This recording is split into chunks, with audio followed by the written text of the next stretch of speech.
ଚୈତନ୍ୟ ମହାପ୍ରଭୁ ସେଦିନ ରାସ୍ତାରେ ଯାଉଥିଲେ, ରଜ କଷି ଲୁଗା କାଚୁଛି। ସଙ୍ଗୀତ କଥା କହିଲେ ତ ତାକୁ ଗପୁରି ଦେବା ହବନି। ରଜ କଷି ଲୁଗା କାଚୁଛି।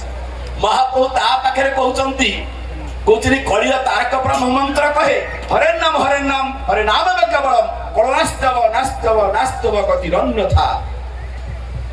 ଏ କଳି ଯୁଗ ହଉଛି ନାମ ପଇସା। ଗୀତାର କଣ ଅଛି ନା, ଜପ ଯଜ୍ଞ ହଉଛି ସର୍ବଶ୍ରେଷ୍ଠ ଯଜ୍ଞ।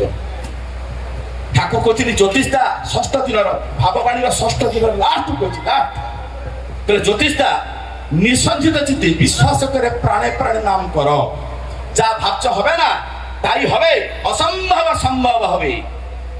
এই কেবল নাম করিলে ধ্যান হব, নাম করিলে ইষ্ট নিষ্ঠা বঢ়িব, নাম করিলে সব পড়িଯିବ।